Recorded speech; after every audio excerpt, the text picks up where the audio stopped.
अस्सलाम वालेकुम, नमस्कार, सत श्री अकाल एंड गुड इवनिंग। दोस्तों कैसे हैं आप? आई डू होप आप सब अच्छे होंगे। और आज कुछ आप दोस्तों के सवालात आए हुए थे, उन सवालों का जवाब देता जाऊं मैं।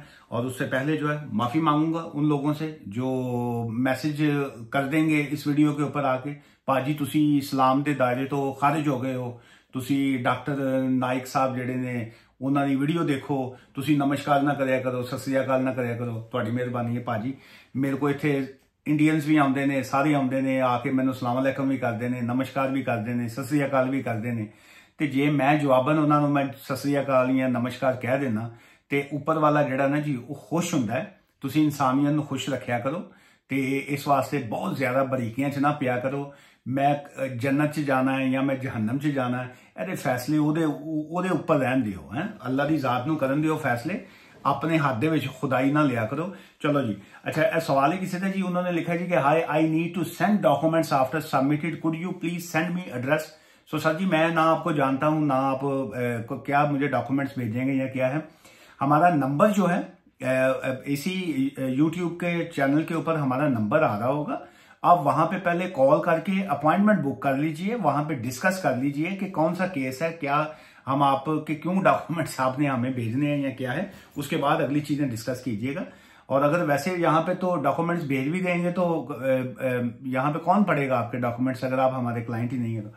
अच्छा जी सर, मैंने PSW अप्लाई किया हुआ था, 8-9 वीक्स हो गए हैं पर अभी तक वीजा नहीं आया। देखिए 8-9 वीक्स जो है इसका मतलब है कि लेस देन 3 मंथ्स हुए हैं। जो एवरेज टाइम होता है वो 3 to 12 वीक्स का होता है। सो इसलिए बेटर यही है कि आप वेट कीजिए जो भी है। अगर मुझे नहीं लग रहा कि उसमें कोई इश्यूज होंगे, क्योंकि PSW के वीजा में खासकर कोई इश्यूज होते नहीं है। अच्छा ये क्या है जी कि how a parenting is a possible during DV-ILR if not involve court.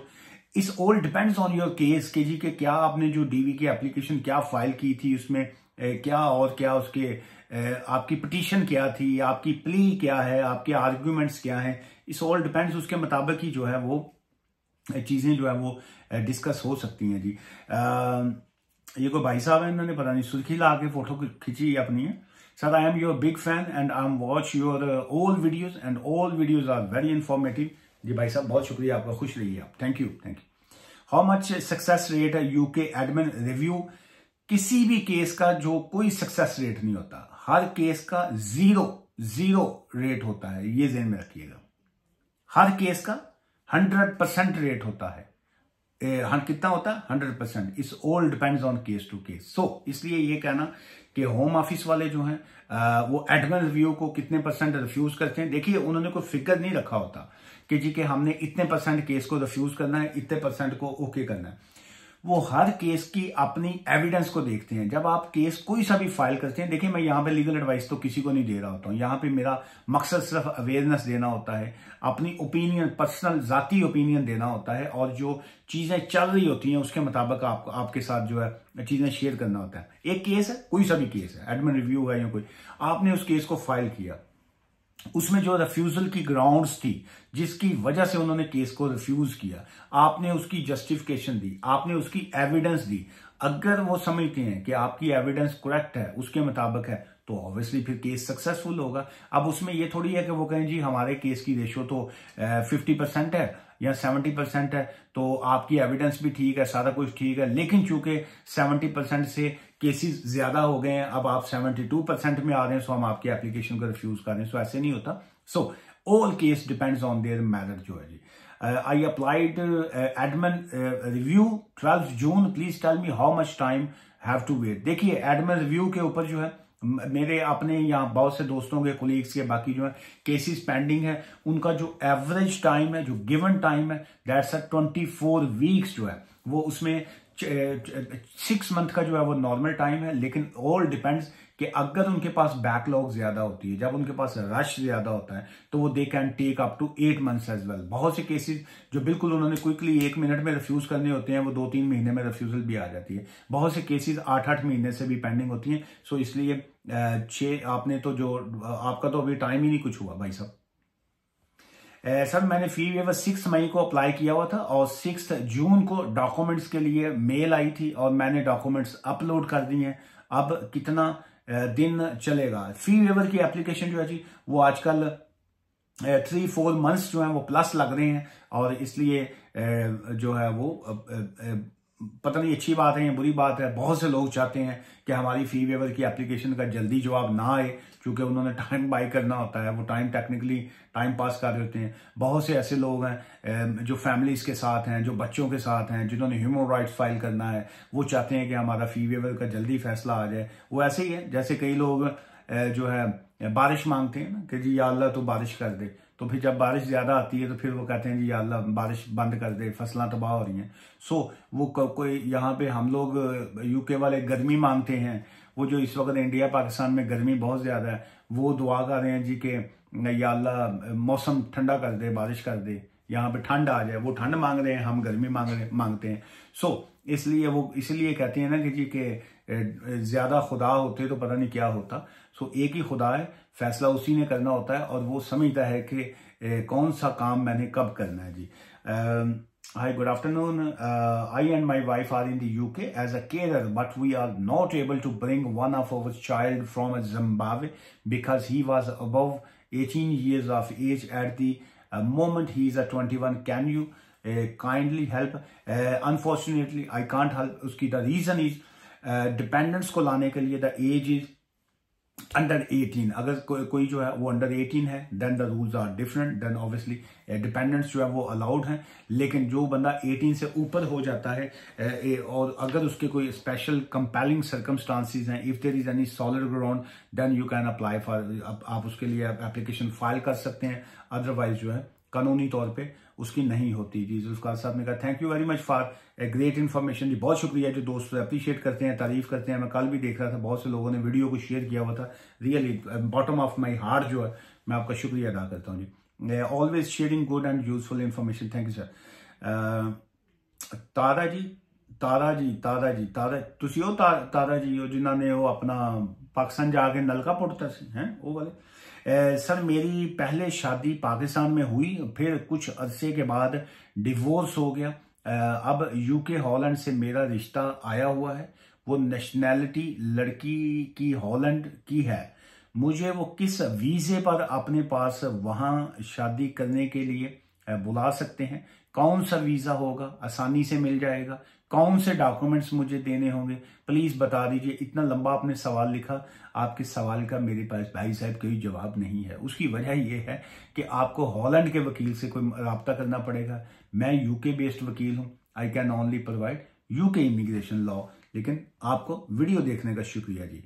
और ARC card work permit, ARC card work permit पर ड्राइविंग लाइसेंस अप्लाई कर सकते हैं? अनफॉर्चुनेटली नॉट, क्योंकि जिस वक्त किसी का असाइलम होता है, अगर उसके पास पहले से हुआ मतलब डीवीएलए का कार्ड होता है, ड्राइविंग लाइसेंस होता है, तो तब उसमें यह है कि अगर वो रिवोक करने के लिए कहते हैं कि जी no we are going to revoke your driving license, तो तब आप उसको स्टॉप कर सकते हैं। और आप डीवीएलए से बात करके कि देखिए हमारे पास परमिशन टू वर्क है, हम काम कर रहे हैं, सो इसलिए इसको काइंडली इसको आप रिवोक मत कीजिए, कैंसिल मत कीजिए। लेकिन अगर किसी का ऑलरेडी रिवोक हो जाता है, उसको रिस्टोर कराना बड़ा मुश्किल होता है, नंबर 1।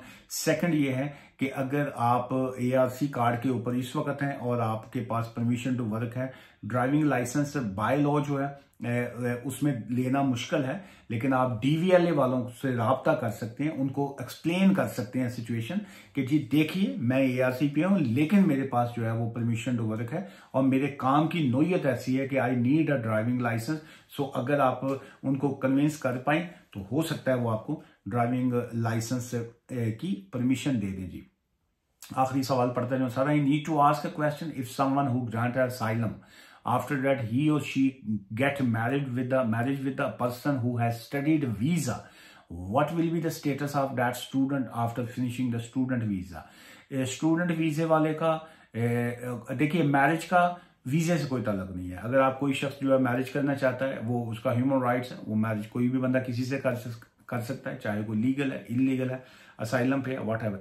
लेकिन उसमें यह है कि अगर आपके माइंड में है कि एक आप असाइलम पे हैं और जो वर्क वीजे वाला है, अगर आप उनके साथ शादी करेंगे तो उनका वीजा जो है वो आपके ऊपर कैसे स्विच होगा। आप तो खुद असाइलम पे हैं, उनका आपके ऊपर स्विचिंग का उनको फायदा क्या है। आप भी असाइलम सीकर भुखे दे नाल रिश्ता जोड़िया ते दोवें कंगले की करेंगे। सो आप खुद असाइलम पे, वो स्टूडेंट बेचारे वो खुद फंसे हुए हैं। तो इसलिए हाँ, अगर आपको रिफ्यूजी स्टेटस मिल जाता है तो रिफ्यूजी स्टेटस लेने के बाद फिर वो स्टूडेंट आपके साथ शादी करते हैं, so then the situation will be different. कल किसी भाई साहब ने मेरी किसी वीडियो के ऊपर कमेंट्स किए हुए थे कि आप यहाँ पे सिर्फ लाश जैसा मुंह बना के सीरियस बात किया करें, सिर्फ इन्ना लिल्लाह है व इन्ना इलैहि राजिऊन जो है वो किया करें, हंसाना करें, जुगत मत मारा करें, बड़ा सीरियस रहा करें। आप लोगों का शायद मजाक उड़ाते हैं, मैं आपकी कंप्लेन फाइल करूंगा, आपका लाइसेंस कैंसिल करा दूंगा, ये करूंगा।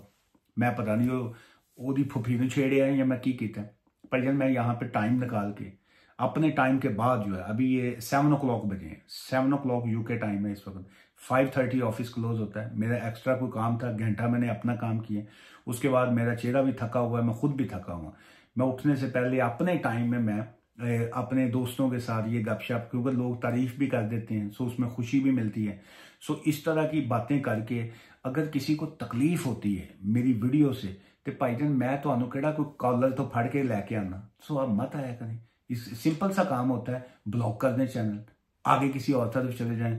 लाखों चैनल्स हैं उसके ऊपर, लेकिन आपने वहां पे बाजी किसी ने जरूर पेश करनी होती है मुझे कि जी के एहो जी कोई गल, मैं जुगते मारता हूं तो इसमें किसी को क्या तकलीफ होती है, या मैं किसी को पर्सनली तौर पे कोई किसी को अगर आज तक मैंने किसी को कोई तकलीफ दी है या कोई किसी का दिल दुखाया है तो मैं माजरत खा हूं, मैं माफी चाहता हूं। वो यहाँ पे लिख सकते हैं कि भाई साहब आपकी फलां बात से जो है वो हमें तकलीफ हुई। मैं तो अब आपकी इस बात से जो है मुझे शदीद तकलीफ हुई है।